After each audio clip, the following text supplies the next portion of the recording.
Hello, everyone, and welcome to Penning the Past, Insights into San Diego's Historic Neighborhoods and Architecture, presented by SOHO. I'm Dean Glass, and I'm so glad you could join us today. We're excited to have historian and author Richard L. Carrico with us.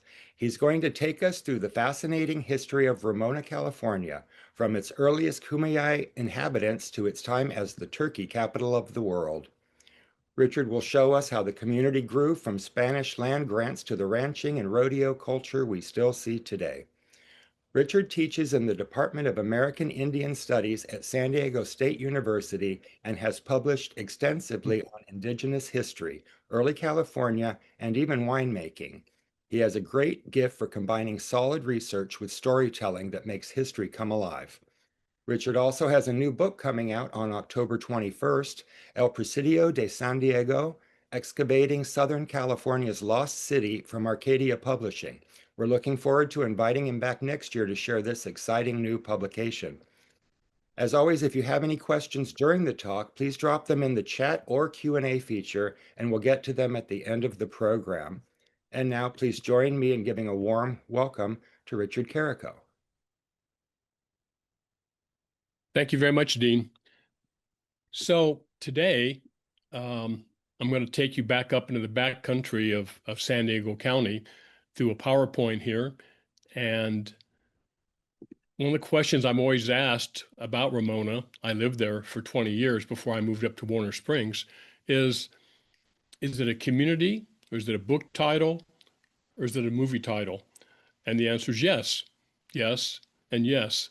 So where is Ramona? It's in the back country outside of Poway, which is actually Poway, by the way, on the way to, of course, Santa Isabel and the famous Dudleys and Julian. And it's at an elevation of, it depends on where you are, but between 1,500 and a couple thousand feet. So let's go over its history, its art, and its architecture. And for those of you that are really into buildings and architecture, you're going to have to bear with me because I don't have an edifice complex. I'm not going to be getting as much into architecture, although we'll do a little bit, but more about the people and the community itself. So several years ago, close to 20 now probably, I wrote a book that I'm sure the style of which many of you are familiar with.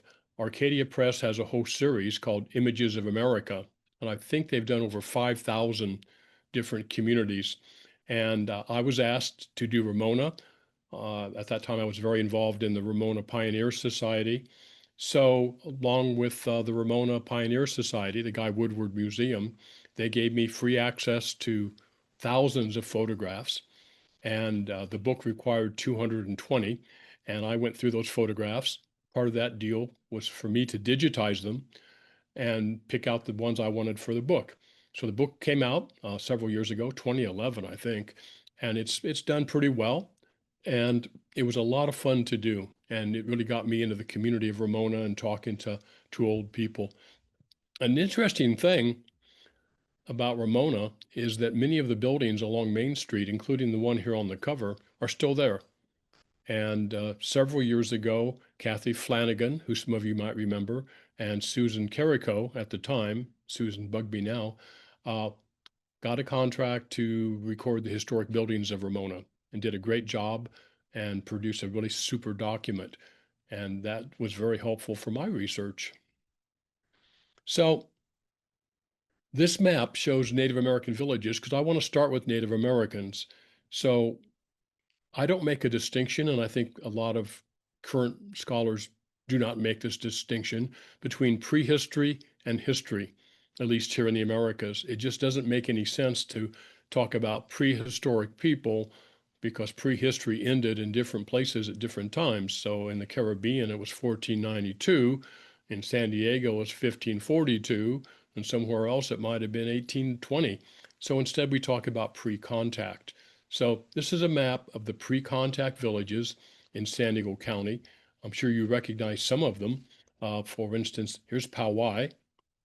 And down toward the very bottom, we have Ticuan, which is not a Spanish word. And we have Tecate, which is Tecat. And then Pamu, which is where Ramona is. So today we're going to start out talking about Palmu. There is a Palmo Valley that some of you might be familiar with, just a little north and east of Ramona proper, and it's called Palmo Valley, which is basically an Anglicization of the word Palmu, of the word Palmu. The village of Palmu was not in Palmo Valley. It was actually more up on the mesa top near the airfield and what's now called the Ramona Grasslands Project. So we're going to start with that and very quickly go through little pre-contact. So before there was a Palmu, before there was a Ramona, there was a Palmu. And uh, 20 years ago or so, a client of mine when I was working with Mooney and Associates, a client of mine had purchased a little bit more than a square mile, 680 acres, uh, up by the airport in Ramona, just west of the airport, north of 67, and off of Highland Valley Road. And this is a pretty good panorama shot of that area. And he wanted to build, of all things, a golf course and about 400 homes, which was seriously opposed by most people in Ramona. So, as part of the California Environmental Quality Act, CEQA process, he was required to do all these different studies, of course. One was archaeology. So we had the contract to go out and find out, was there material out there that should be preserved or studied? I already knew there was a village out there pretty much, but we walked all 680 acres. I don't remember how many sites we found, certainly more than 50, the way archaeologists record little dots on a map. But in fact, it's one big site. It's the village of Pamu, which covered the better part of 680 acres. So this young lady, Carolina, is out there taking her notes on one of the pits that we dug, which was, I believe, a meter by a meter. And where we dug throughout this valley, off of Highland Valley Road, we found remnants going back almost 2,000 years. So I hope none of you are with OSHA, but this is one of the pits that we dug. This is more than a meter. This is closer to 2.5 meters, and it goes down about 6.5 feet without shoring. Um, and what are the little columns there on the right-hand side, those little slits? These are basically soil samples and pollen studies. We took them every 20 centimeters going down, and then they were sent off to a lab. And what we found was, of course, that 2,000 years ago, which was the date on the bottom, that the Ramona area was wetter and lusher.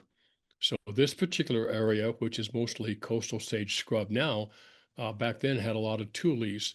It had a lot of more uh, watery plants, if you will, and certain plants that are no longer growing out there.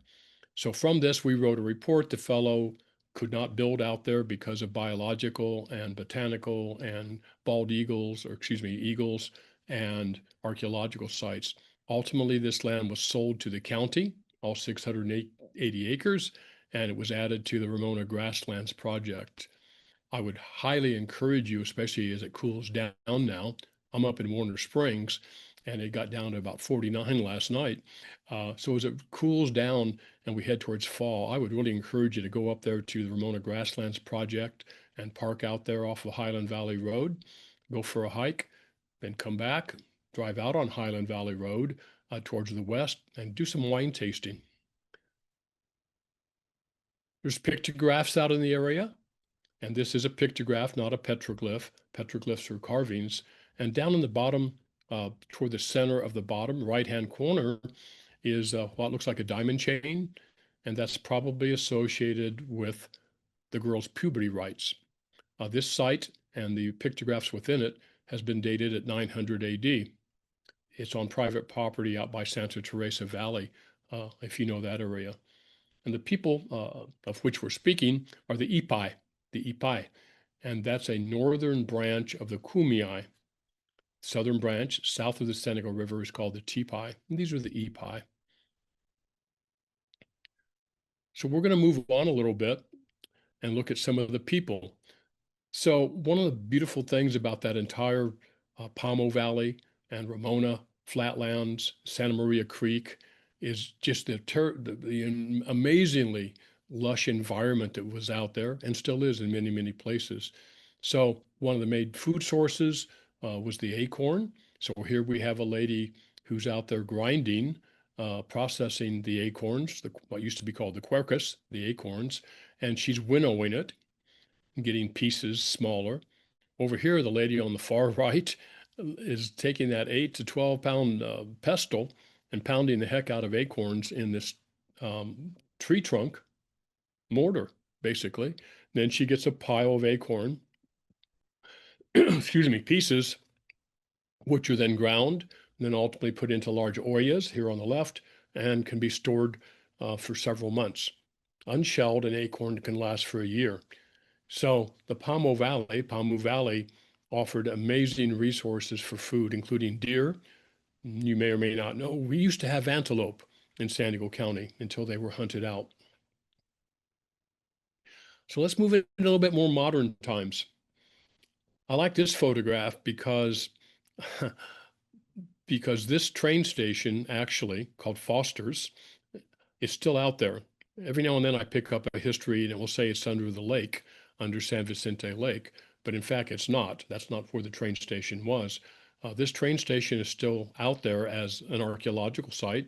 The rails are still there. They're small gauge, by the way. And for another environmental impact study that I did for the raising of San Vicente Dam, we did some excavations on an archaeological site and found the rails. The rails are still out there. So this was a train that came out of San Diego, went up through Lakeside, served the backcountry, and then went up adjacent to Highway 67 and towards what's now San Vicente Dam. At the point that it starts going into where the dam is now, there was a train station owned by Mr. Foster, who was a board of supervisor at the time also, and the roads commissioner, which was kind of convenient. And this had a turnaround on it because it was too steep to go up what's now Mussy Grade Road. But that was the plan. We'll talk about that a little bit. The plan, according to some people, was for the train to go through what's now San Vicente, the valley there, the lake, and go up Mussy Grade Road, very steep, and then hit what's now Highway 67, and then make a right turn, basically make a big curve, and go down through the town of Ramona. Well, that never happened. So there was a turnaround here. It's out of this picture. So the train would pull in, passengers would get off, the train would turn around on this big turnstile and head back to Lakeside and ultimately to San Diego. So one of the interesting things about that is from this point, you would take carriages, horse-pulled carriages up through San Vicente Valley, up Mussy Grade Road, and then ultimately into Ramona. This building sadly is no longer there. It basically fell down in 1980, and it probably would have been burned in the Cedar Creek fire anyhow. But this was one of the 3 toll booths that were built along Mussy Grade Road at different times. Who was Mr. Mussy? Mussy had a small ranch. It's underneath the lake now. When the water goes really far down, you can see the chimney from Mr. Mussy right in the lake bed. But he owned part of the road going up there, had a toll house, and the Atchison brothers built this toll house. And so you would come up the road and there'd be a little gate out there. And if it was the regular wagons and carriages from the train, he knew approximately, Mr. Atchison, what time you'd be rolling up the road. And he'd come out on a hot day, have some maybe muffins that his wife made and some iced tea or some lemonade. So the Atchison Toll House, really nice house, but it fell into disrepair and was gone by 1980. So here's Main Street in Ramona. And I was just through there yesterday because it's the closest large supermarket from where I live in Warner Springs. So this is looking east up Main Street. So in the background there is up towards Julian. And virtually every one of these buildings is still there. They have different uses now. So why so wide? It's a very wide road for a small country town back in the 1880s when it was laid out. It's because this was where the train was going to come. At one time, the train was actually going to come right up what's now Main Street, also known as 67, Highway 67 at this point. So it's a 4-lane road, 2 lanes on either side plus parking. So it's quite a wide road. I don't know how well you know Ramona, or the back country, but right here is the Turkey Inn. And the Turkey Inn, there's lots of stories about the Turkey Inn, including cowboys riding through the front door, getting a drink still on their horse and riding out the back door. I thought that was a myth or an apocryphal story, but I've heard it from enough people and in looking into it and found an old newspaper article that mentioned it at the time that I think people, in fact, occasionally rode their horses into the Turkey Inn. The Turkey Inn has the reputation, or actually the history, of having the second liquor license in San Diego County after Prohibition was ended. So this is the beautiful town of Ramona. So let's talk about why it's called Ramona. Initially, this town, the community, was called Nuevo, the new community. And they had a little post office, but then it was discovered when they filed for basically to be an official post office that there was already a town called Nuevo up in Northern California. And so they had to change the name. And it was decided to name it Ramona. So many of you might have read the book Ramona, came out in 1884 by Helen Hunt Jackson, who was a very strong ally and activist for the Native American people. And Helen Hunt Jackson wrote the book Ramona to describe the plight of the Southern California Indians in a semi-factual, fictional book, thinking correctly that it would be more read than some of the things she'd read or written in the past. It became a bestseller between 1884 and 1886. To give you some comparisons, on a per capita basis, because obviously the population changed, but it sold the same amount of books per person, if you will, as Gone with the Wind, or more recently, 50 Shades of Grey. So that gives you an idea how popular it was. And just like 50 Shades of Grey and Gone with the Wind, the book Ramona was made into a movie 3 times. A silent movie, a talkie, and then finally the one that we're going to talk about here in a moment. So that's why the street's so wide. I would encourage you to go up here a little bit back from the Turkey Inn, back in this area under this light pole is a pretty good Mexican restaurant called Las Revelas, which is in the old butcher shop and market. This is looking across toward the same side of the street. And so this area right here is where Las Revelas is today. And then there's antique stores going down the area here. Ramona was famous in its day for its 4th of July picnics and its 4th of July parades and horse races and turkeys, as we're going to see in a minute. So even when I was in just out of high school, I happened to work in a restaurant called Zeke's Farmhouse down on Ocean Beach. Some of you might remember Zeke's Farmhouse. And we got all of our turkeys and most of our chickens, in fact, from Ramona. And well into the 60s, but not much after that, Ramona was known, in fact, as the turkey capital of the world. Huge turkey ranches selling a lot of turkey eggs, as well as duck eggs and turkeys and chickens. So nice street scene, obviously unpaved, dirt.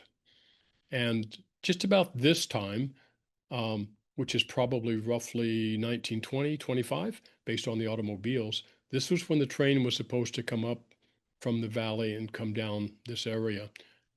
Once they did a true engineering study, the grade was just too steep. And so the concept of bringing the train to Ramona was abandoned. But of course, by then, a lot of people had purchased stock. So here is that same scene today, looking somewhat the same direction.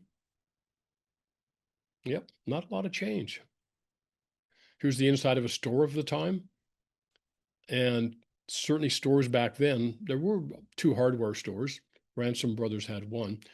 But a store like this carried just about everything, as you can imagine. But because of where they are in the backcountry, a lot of fresh peaches, apples from Julian, cherries, and fresh meat. Having a fresh meat counter was very important. But you could also buy some clothing and dry goods. So pretty evocative picture. I like that photo a lot. The town hall was donated by Mr. Barrett or Barnett, I think it was Barnett, and it was built in 1886. Large brick structure, which is not common, in a lot of San Diego. The bricks were made out of local clay, fired in this area, actually. So this was the town hall. He donated it, paid for it, and it was built. And one of the things about the deed or the prescription for using this building is no alcohol could be served in it because the Barnett family were prohibitionist. So to this day, this beautiful building with its theater inside and offices and on, when they have big get-togethers there, they cannot serve alcohol. And while you may or may not agree with that, it puts a damper on the ability for this building to be used for certain purposes that would more or less pay for itself. So the building is largely unchanged. It's gone through a couple of really actually good and accurate restorations over the years. But for years, this was the sort of the center of Ramona. This is where plays would be held if somebody important came to town with a theatrical performance. It was where Christmas parties for the town were held, Halloween, 4th of July, on and on. And again, it's largely unchanged.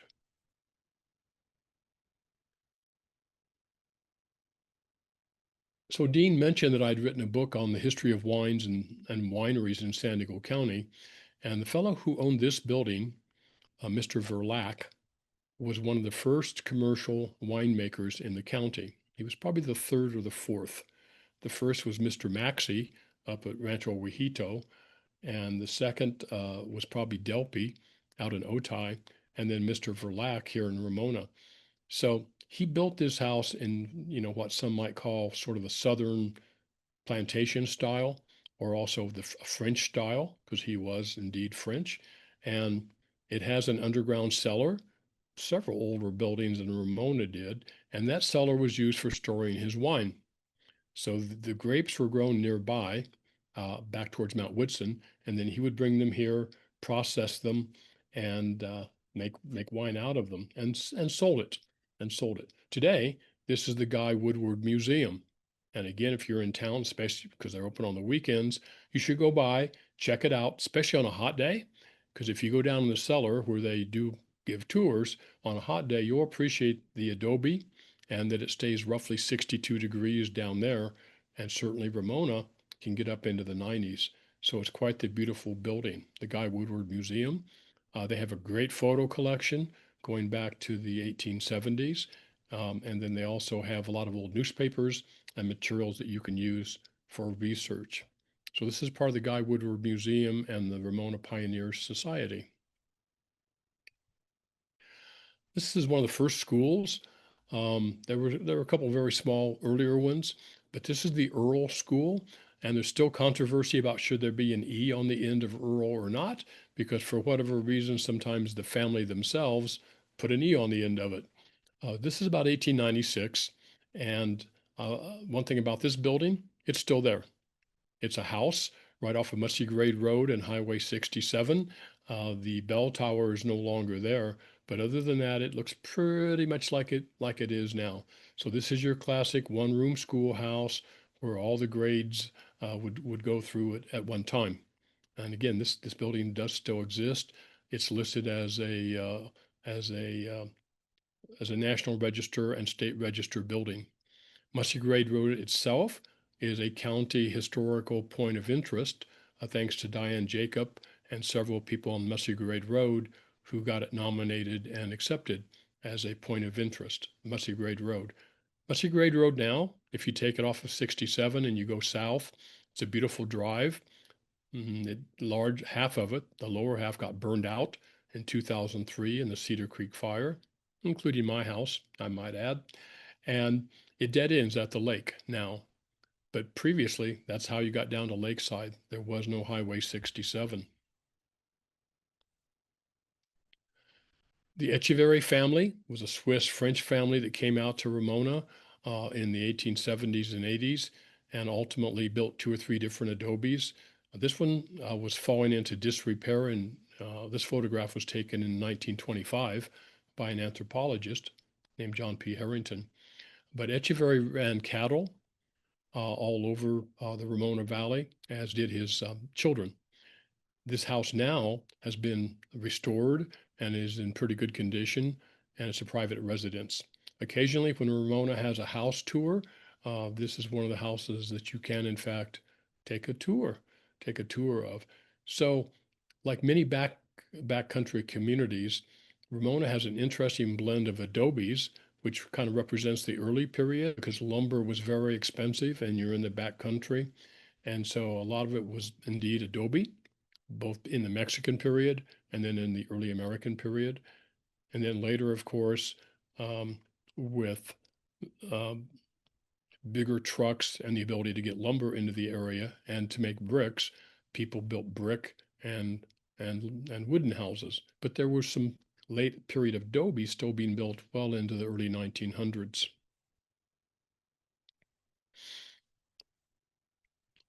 So I am not a golfer.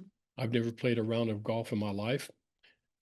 But if you go up to Mount Woodson, to the Mount Woodson Golf Course, you would see this particular building. It's called the Amy Strong Castle or the Amy Strong Dwelling. So that's Amy there off to the left in the first picture. So this was engineered, or the architecture was John Volter and someone you may know, Emma Brooks Weaver, very good friends of Amy Strong. Amy Strong started out as a seamstress down in downtown San Diego. And by adding on a lot of clientele and a lot of young women working for her, including Filipinas, she developed essentially an entire business as seamstress, dressmaking, and was an early entrepreneur of clothing, making whatever was in style.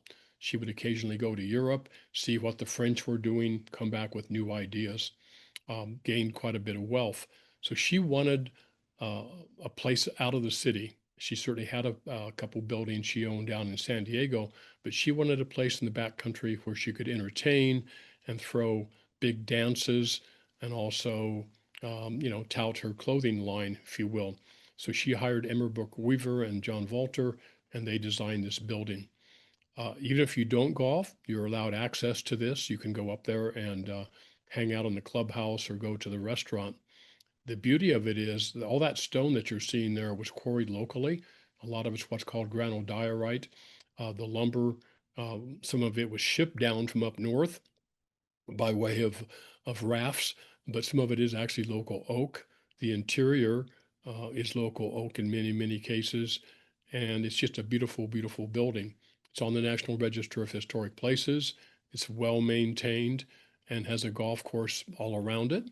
And so, except for the homes built on the other side on Mount Woodson, this structure will probably stay pretty much in its original setting without being influenced too much by the things that might grow up around it.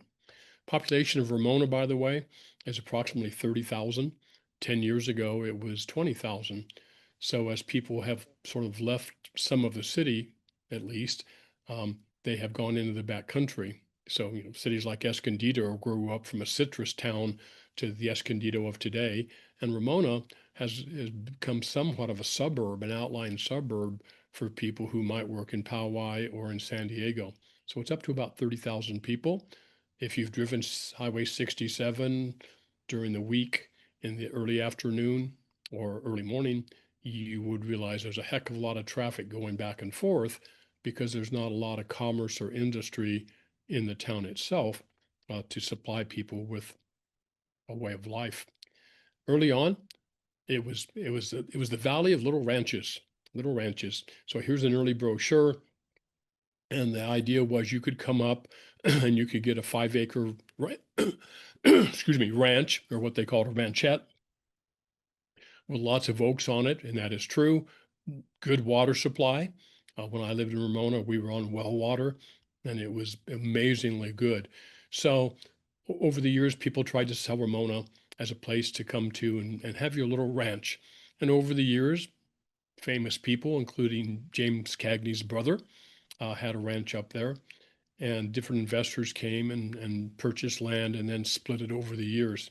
So Ramona was never a big commercial center. It wasn't designed to be a big commercial town. The town was to serve the community, and it didn't have that urban setting that maybe some backcountry places do. One of the attractions for Ramona, going back to the 1880s, was to, and it was heavily advertised, was to come up and rent a tent for a week, 2 weeks, 3 weeks. It might be hard for some of us to imagine. There was a time when there was not air conditioning. And if you lived in San Diego, North Park, wherever, downtown, Golden Hill, it could get hot, especially the further inland you went, obviously. So without air conditioning, some people would literally flee the city if they had the means for a week or 2 weeks or 3 weeks and come up to here, or of course Coronado's famous tent city, and have these tents. Sometimes they were catered. That is, somebody would actually come up, a business entrepreneur, and cook food for you. Other times you brought your own, or you could go to one of the ranches that always had big barbecues. So this is situated right off of Magnolia and Highway 67. And part of this area is still there because it's not been subdeveloped. There is a vineyard roughly where this was at the time. This was very, very popular. And if you couldn't afford to drive up in your own automobile or early on in your carriage, there were essentially taxis early on with horse-drawn carriages, and then later on Packards and Fords and Chevy trucks would bring you up here, bring your gear up. Your tent would already be set up for you, and some families, I've read some of their letters and notes, did this virtually every year and formed their own little nucleus, their own extended family, known as the Tent City people of Ramona. And then at the end of their stay, they dispersed and went back to their normal lives. Here's the Ramona basketball squad of 1915. Probably had an average height of 5'4", 5'5", something like that. Who did they play against? Well, they played against Julian. They played against El Centro. They rarely played against San Diego. It was just too far away. Poway High and Escondido High.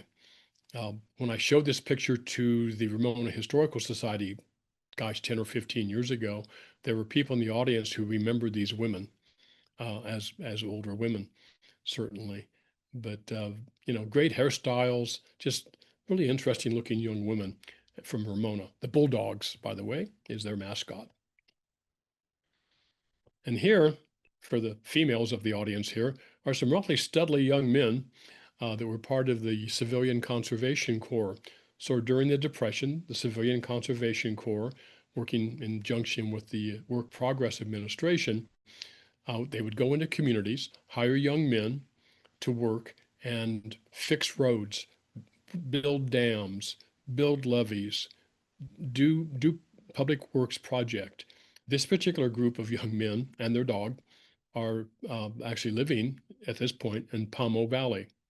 And they went throughout the Ramona Valley in the backcountry, repairing roads, but building a lot of water diversion systems because there had not been a lot of that, and there was constant flooding.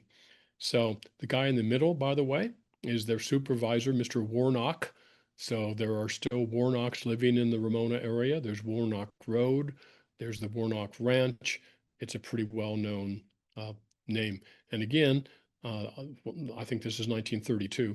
When I showed this photograph to some of the elders of Ramona 25 years ago, they knew these people, many of them, because they were local boys. The focus was to try to hire local boys. And here's some of what they built. This is Collier Park in Ramona. And so using a lot of native stone, they would build little bridges over the creeks. They would build aqueducts or channels for the creeks. They planted a lot of trees, did all manner of public service. So, turkey capital of the world. Here's the turkey parade on Turkey Day. And this is going down Main Street. And some of the feathers that you see being worn by these young women are, of course, turkey feathers. And it was quite the big deal. It was quite you had Miss Turkey, you had Little Miss Turkeys,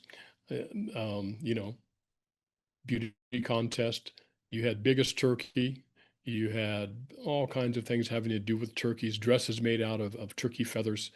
Quite the ordeal. And here, you know, what's a turkey festival without a turkey queen and her ride? So instead of riding some beautiful horse or even a cow, this woman, who is of a very important family in town, is riding her turkey. 1938.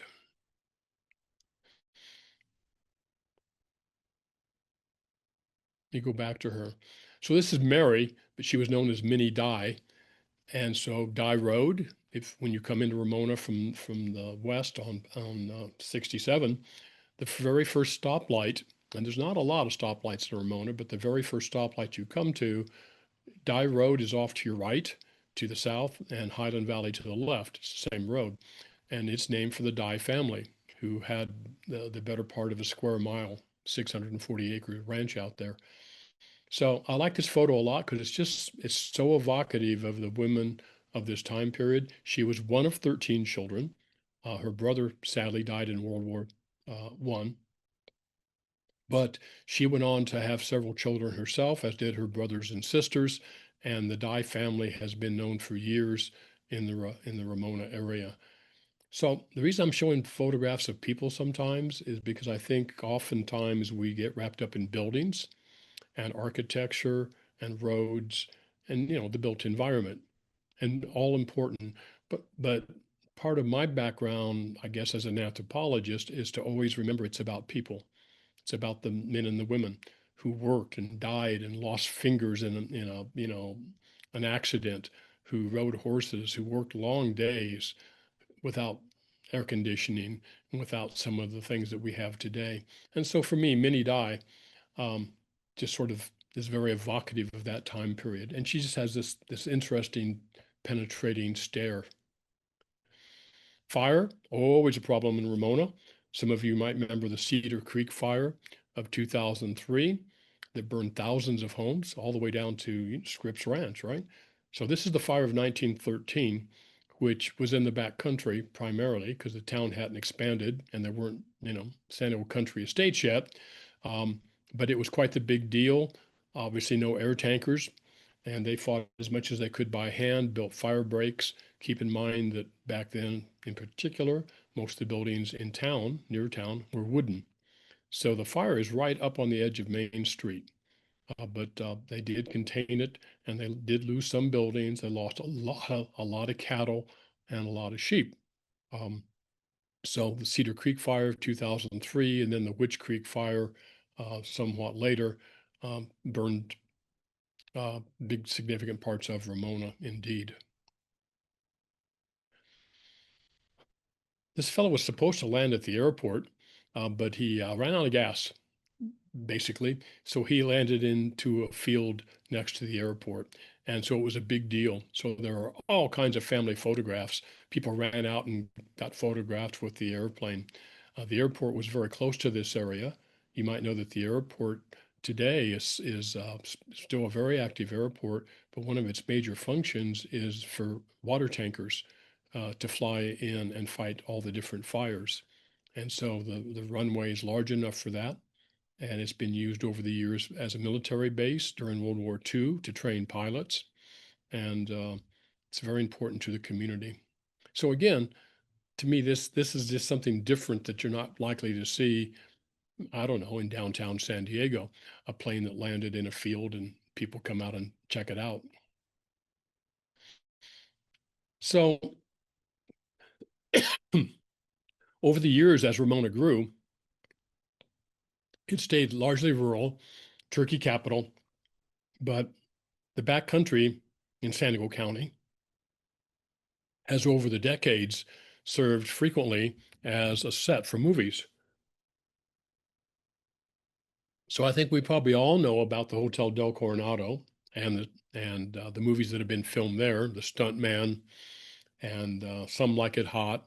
But a lot of movies were filmed in the backcountry. One I would highly recommend to you that was not in Ramona, but is not that far away, is called Beggars of Life. It's a silent and it was actually filmed in Hukumba.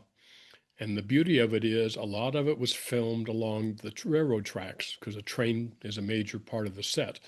And if you go up to the Railroad Museum up there, they can talk about the trains and what was used in it.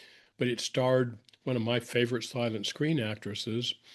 Well, I guess I have to say actor now, was Louise Brooks, incredibly beautiful young woman who started a whole style with her haircut, sort of a page boy, but with little bangs coming off to the left and the right, if you will, sort of like sideburns. Very famous in her time period, got fed up with Hollywood and went to Europe.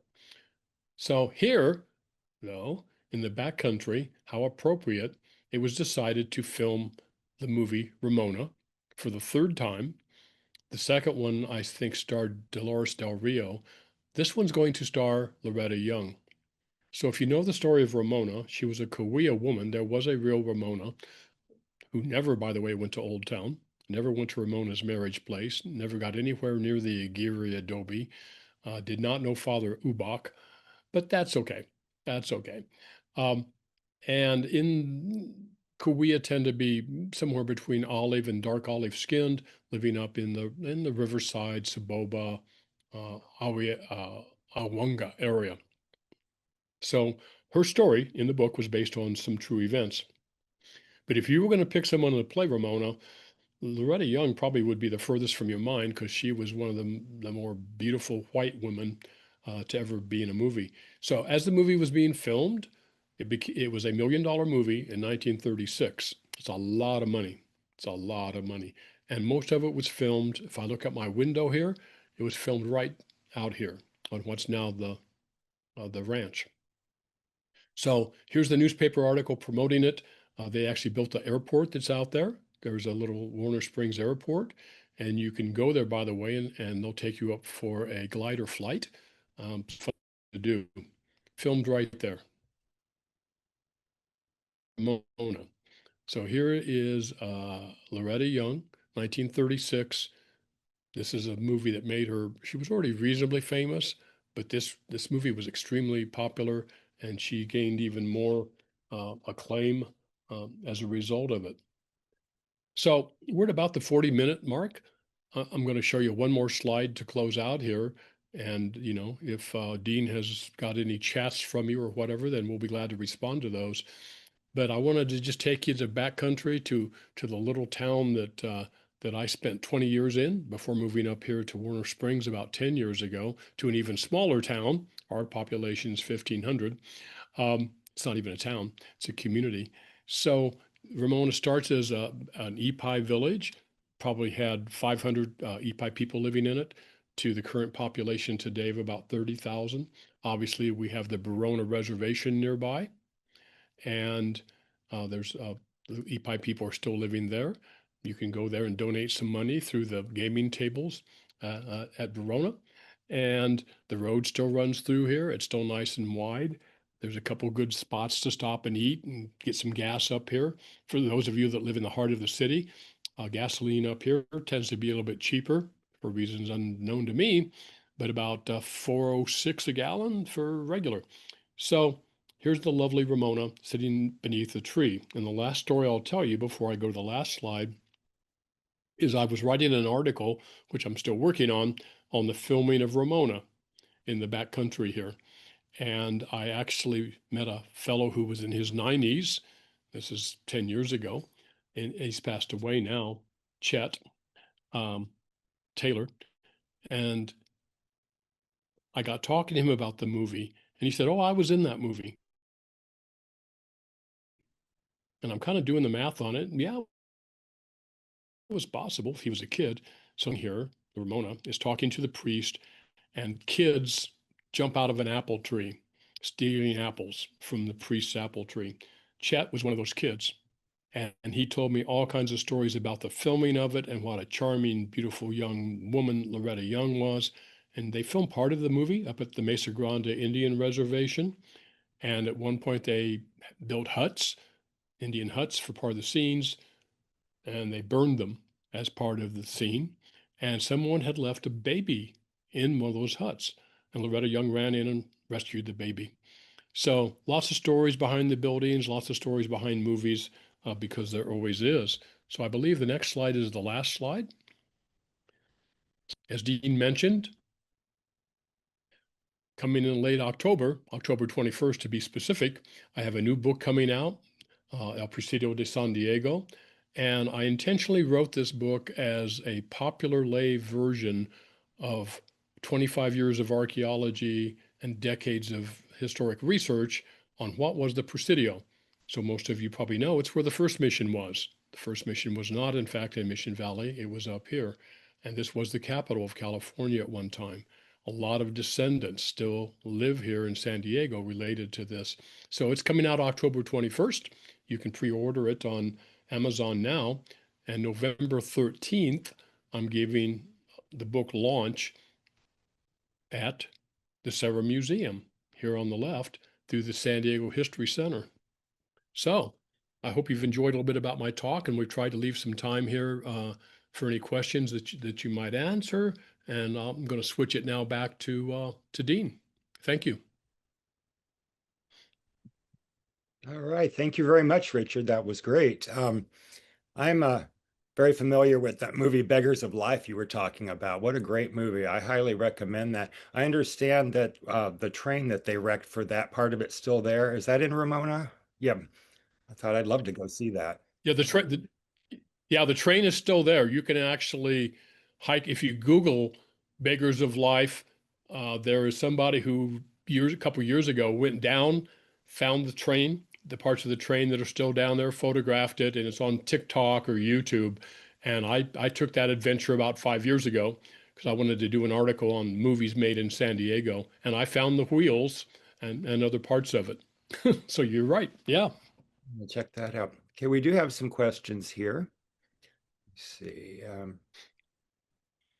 Yes, well, somebody's asking if the recording of this talk will be available. Yeah, it'll be on SOHO's YouTube channel, SOHO San Diego, it's called.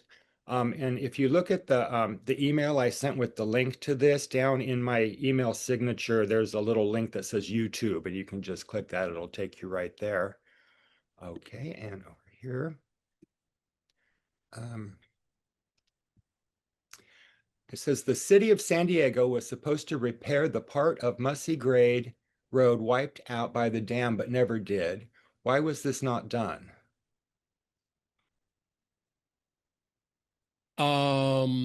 That's a hard one to answer. It would not be the city, it would be the county. It's a county road. And as far as I know right now, because I did it a couple months ago, if you come in from the lakeside side on Marino, not Morena, but Marino, it dead ends by Foster's right now. And to my knowledge, the reason they've done minor repairs after they brought all the equipment in to raise the dam, because they raised the dam, I think 187 feet or something like that. I can't answer why it wasn't done, except there probably is not county funds to repair a road that is largely used only by fishermen and women to go fish at San Vicente. Yeah. And Mussy Grade itself from the north side off of 67, dead ends at a ranch that used to be owned by a friend of mine, the family. And again, there's probably only 40 or 50 families that live along that road. And so right now it's an asphalt road that basically was laid right on top of the dirt road from the 1890s. And it's a beautiful road. It dead ends. It doesn't go anywhere. They're asking about your book, Strangers in a Stolen Land. So I got the book at the Ramona Casino Museum, but they don't have it for sale any longer. I guess they're asking if it's still in print. Strangers in Stolen Land, which is the story of Native Americans from 12,000 years ago to 1938. I wrote that book because when I did it in 2010 or so, the original version, it's now in its fourth edition, there was no one book to pick up to read about the San Diego Native people. And it's gone through 4 editions. It temporarily was out of print because it's actually used by 3 or 4 different universities as a textbook, which makes me very, very proud.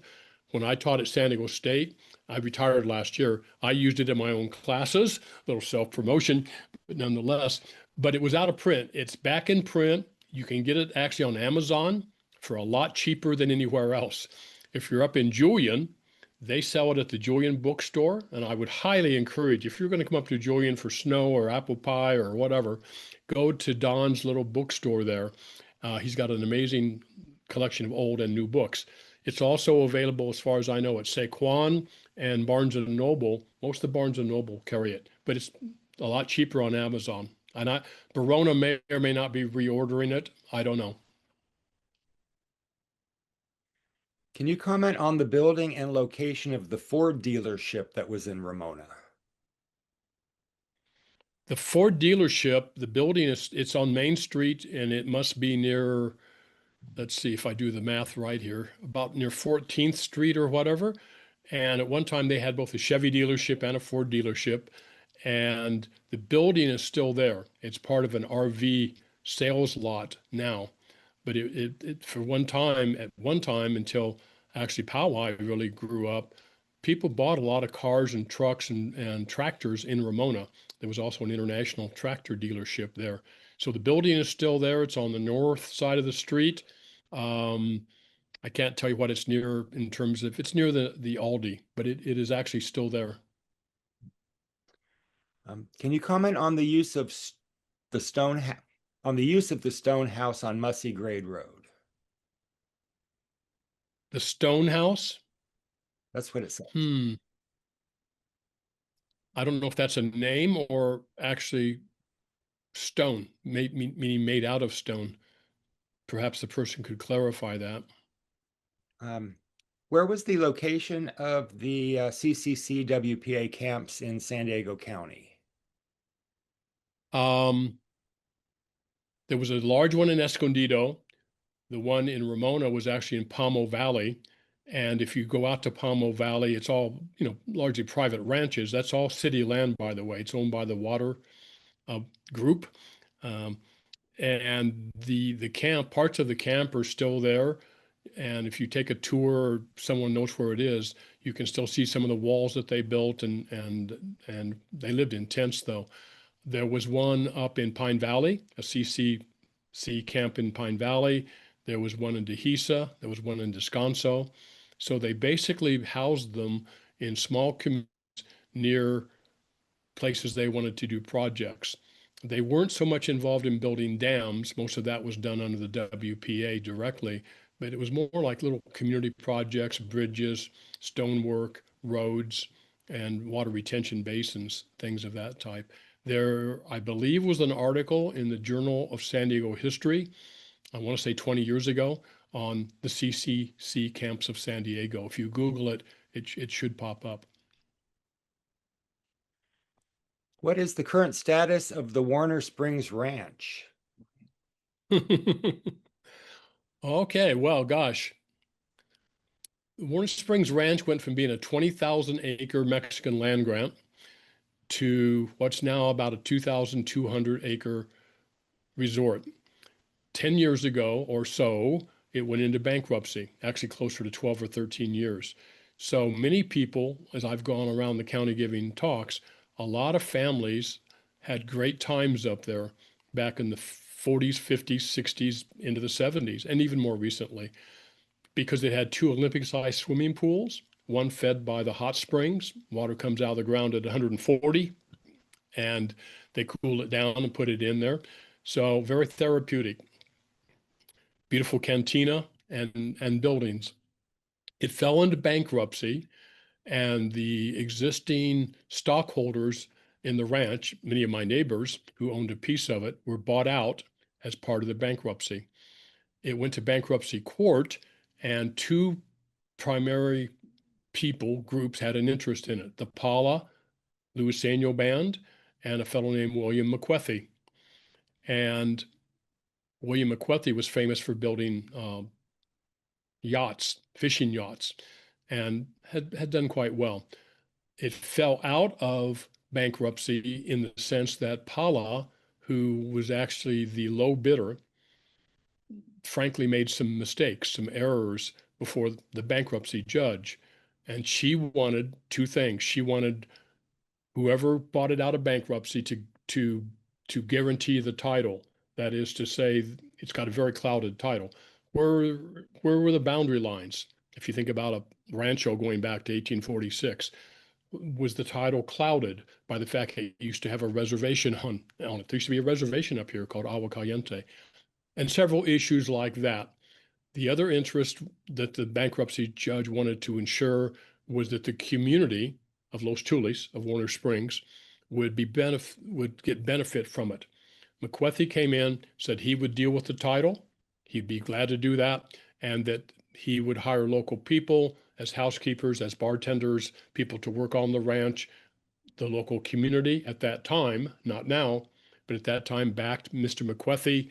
And so even though he had some issues with certain people, he bought it out of bankruptcy. Then, after spending some amount of money, Bill McWethy tried to restore some of the casitas, which go back to, gosh, the 1840s, 1850s, little adobe buildings. And there's a mini mart, a gas station. It's where the post office is. Spent some amount of money, probably in the millions, and then came up with an idea. He wanted to build 600 homes around the golf course. Once he started down that process, his focus switched from running the resort to building these homes. I did the environmental impact report for the archaeological. This was literally 9 years ago. It's still at the county. So the ranch itself is closed, sadly, except for the mini mart and the gas station and the post office. And most of McWethy's efforts, probably mounting millions of dollars by now, is to get his project approved with the houses. My guess is, because he's asking for a rezone to the general plan, he will not get 600 homes. He'll get far less than that. And I've been told by people like Lennar and other people, it won't pencil out. So right now, everyone up here is still bummed out because that was sort of their playground and, where they took their grandchildren. It's sitting there. I can literally look out my window right now on a cold morning and see the steam rising off of the hot springs, but it's being held in abeyance until he gets his environmental impact report either approved or not approved. Long answer, but long trail. Looks like that's for the questions. Thank you so much, Richard, for sharing such a rich and engaging look at Ramona's history today.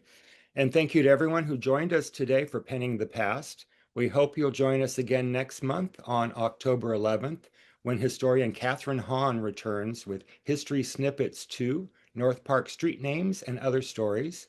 She'll uncover the origins of North Park's street names, including some changed by the city engineer in 1900 and others dating back to the original subdivision maps of the 1870s, along with more surprising stories from San Diego's past.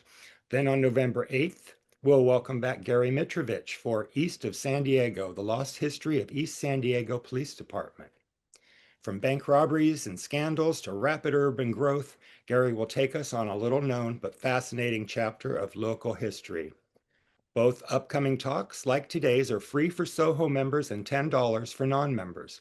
You can register on our website, sohosandiego.org, and you can watch past presentations on the SOHO San Diego YouTube channel. Also, a reminder that Richard's new book will be out October 21st from Arcadia Publishing. And on behalf of SOHO, thank you again for joining us today. We look forward to seeing you next time as we continue penning the past. Thank you, everybody. Thank you, Richard. That was great. Appreciate having you. Thank you.